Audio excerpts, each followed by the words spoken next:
Dziki. Dziki. Kara's been practicing her Polish words this morning. The Polish language is very hard to pronounce as an American. The way it's spelled is not the way you sound it out. It is 11 a.m. We just rolled out of bed since we didn't get to bed till like 3:30 last night. And now we're going to meet Charlie and Jill for breakfast since we're staying in separate Airbnbs this week. Jewish. Oh, look at this.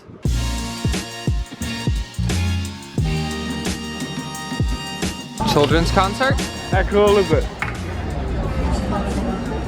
Is this like a bee festival? Yeah.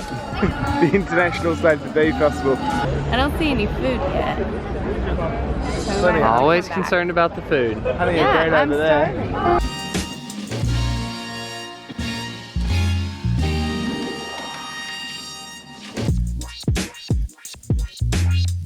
I didn't know they did coffee to spigot in Europe. This huge omelet is only $4 and it comes with this huge coffee and bread. I love Krakow.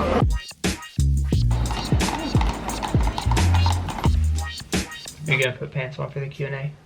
No. Okay. We're sharing this very uncomfortable table as a chair right now so that the camera can rest on the windowsill. There is also, if you hear like waterworks going on in the background, it's not like a noisemaker or toilet won't stop running, so that's Kinda the... nice, though. We've been meaning to do a Q&A since we were in Mauritius. We asked you all for questions then, and we've had a long list of them that we've been meaning to answer, and somehow we haven't got to it till now, which is like a month later. Sorry. At least.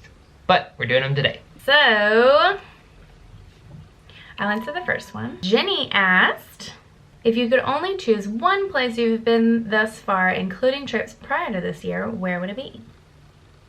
That is such a hard question. Mine is probably a tie between New Zealand and Vietnam because they're just so different.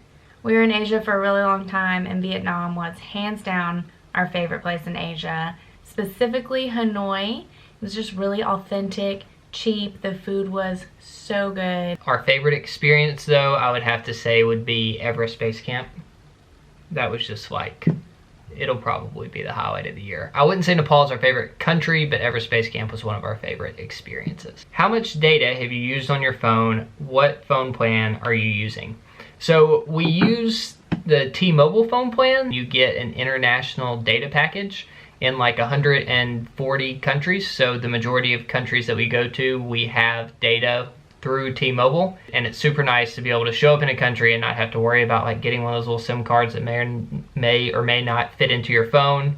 You just show up and then your phone works in most countries. Yeah, the few that it didn't work, we just got by using Wi-Fi. We tried the SIM card thing once. Did it ever work? Yeah, it went like okay in Mauritius. I'm gonna take the next question as well, is that okay? Mm-hmm. Miles asks, do you do any research prior to flying to a new destination? If you do, any good sources you recommend, or do you just get there, go to the front desk and ask for suggestions? So we definitely do some research. Probably not. We used to do way more. Probably not as much as we should. We definitely don't go to the front desk and ask for recommendations because I feel like that's the way to get like led to the tourist traps. No, but I would say my favorite way to research new destinations is by reading travel blogs. Something about travel blogs as compared to like TripAdvisor is I feel like when reading a travel blog, you can kind of like get to know the author and kind of see if you're into the same things. And so that way, like if you find somebody that you feel like you click with, and if they've written a post about like 10 things to do, you know you'll probably enjoy the majority of those things, as opposed to like TripAdvisor, where it's just like everybody's giving their opinion. And TripAdvisor is always like the top things to do in the country. And so like that's where all of the most tourists are gonna be. And if you just search like what to do in Krakow blog, then blogs will pop up and then maybe you can find some things that are kind of off the beaten path from people who've spent more time here. Julia asked, have you ever lost your footage? What do you do to assure it doesn't happen? Backup memory cards, extra hard drive. Do you delete all the videos you shoot after you upload a vlog? Or do you keep it just in case? I don't think we've ever lost our footage. No, thankfully that would be tragic. I don't know what we would do. We'd probably cry. You would cry. Yeah. So I don't back it up either. Yeah, you do. No. All of our footage after it's shot goes onto an external hard drive that's never deleted. Yeah, but I don't back it up. If something happened to my hard drive, they would be gone. Yeah. Anyways, I have these, and let me just get it. So I use these 2 terabyte external hard drives. They're the best, specifically this one. What's it called? WD Elements. I've tried several other brands. There's always something weird about them that I don't like. I've had no problems with this one. I love it. I'll never use a different one.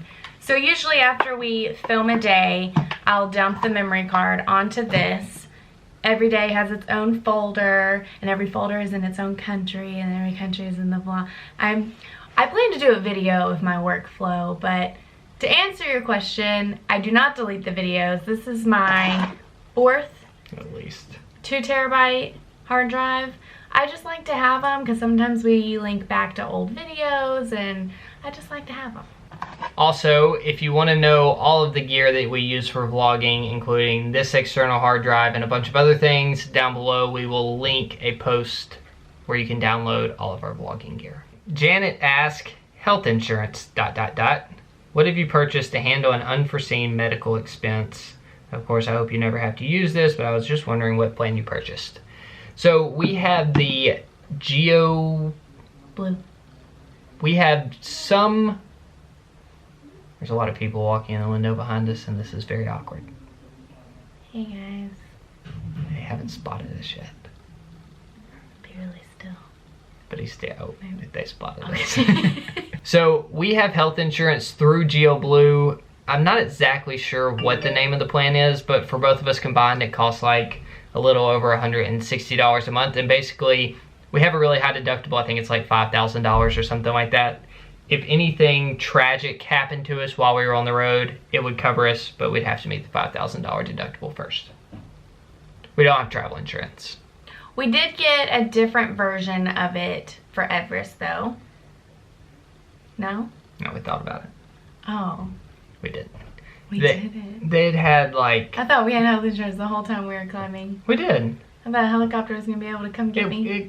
We would have had to pay $5,000, but it could have. Okay. Susan asked, how do you decide where you will stay in a city or town? That is like the thing that takes me the longest of planning our travel. So I do like 95% of the travel planning. I just edit stuff. Yeah, Kara edits all the vlogs and I do the planning. And yes, deciding where to stay is what takes me the longest.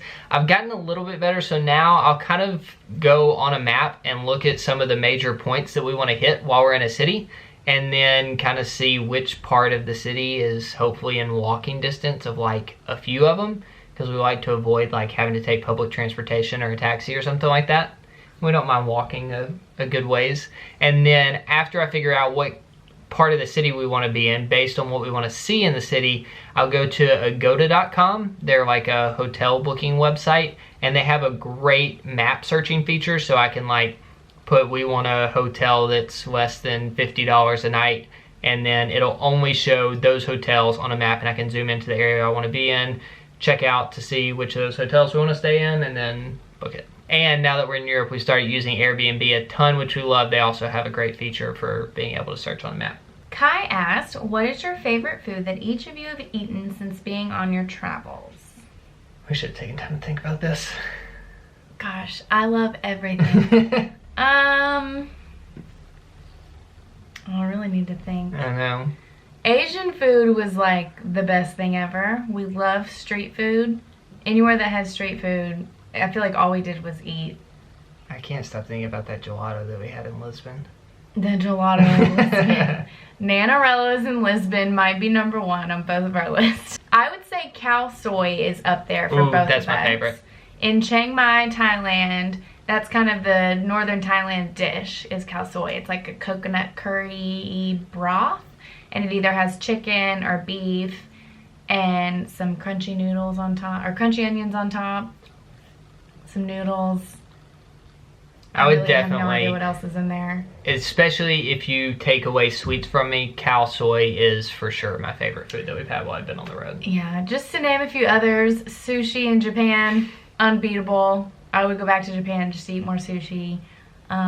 Fried dumplings in Asia, oh my gosh. I couldn't get enough dumplings. Anything with the noodles. Pho. Pho. And pho sao, which is like fried noodle pho. Oh, those are all really good. Those are all the highlights. Have they all been in Asia? Have we had anything good since then? No.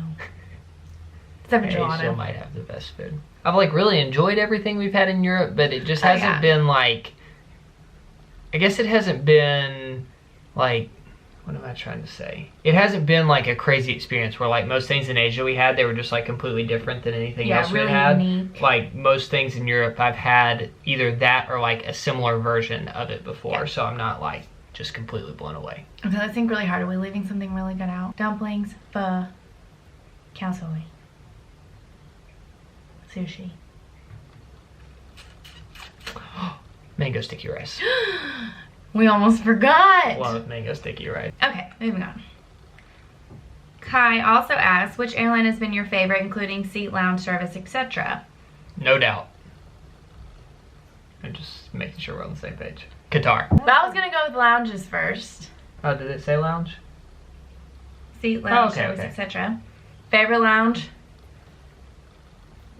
The Wing? Cathay Pacific. Yeah, so Cathay Pacific has two amazing lounges in Hong Kong. One is the Wing and the other one is the Pier. I don't even think we've ever actually flown with Cathay Pacific. No, we haven't. Nate has One World Emerald status, which got us into the first class lounge. We even went out of our way a second time just to go back to the lounge in We Hong flew Kong. through Hong Kong on purpose. Qatar also had a really awesome lounge, and the service on the planes and the planes themselves, they're just the best. All right, Oh, we gosh. can go on and on about this. Okay. This segment needs to end. Which one? Emily's? Mm-hmm. What made each of y'all, she must be from the South too, Hey y'all! want to start traveling? Like, was there a moment in your childhood that you look back upon and think, that's why I want to start to travel? No. Before either one of us got married, neither one of us had traveled a lot internationally. Like, I'd been to a few countries. We went to Haiti together on a mission trip. But it's not like, yeah, both of us grew up like really. Our honeymoon really sparked our travel bug. Oh yeah. Should we tell that story? I think we did in the last Q&A. Okay. It was something that we both really enjoyed once we got married, and it was like these experiences that we had a lot of fun doing together, and we were making great memories together. And then the more we did it, the more we wanted to continue doing it, and the more places we went, the more places we wanted to see. So one day we were at Dairy Queen eating a Blizzard, and we just said, when else in life are we going to be able to just drop everything and travel? Let's just say we're going to do it next year. And we had originally planned for it to be from January through December. And now we're thinking it might keep going. Rebecca asked, is Nate the only one videoing, or is Kara doing it as well? Does Kara take photos, and if so, where are they? That's funny. Nate does majority of the videoing. We learned early on that I get really distracted when I video. Look at that. I just start looking at real life. Like I stop looking at the camera and I just start looking at what's actually happening. And Nate did not like that. The videos get really shaky. So I also enjoy being on the camera a lot more than Nate did. So we found our roles really quickly. Nate's the camera guy, I'm the editor. So it works out that way. She also asked, what do you feel is the very best equipment that you have for your trip? The thing you're most likely to say, I'm so glad we have this. I got it. Nate has an answer.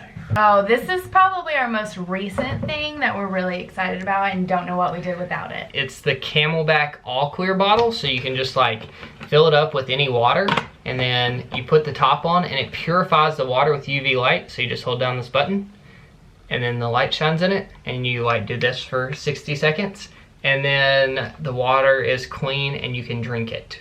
We've used this in 5 more than 5 countries in Africa where the tap water definitely would have made us sick.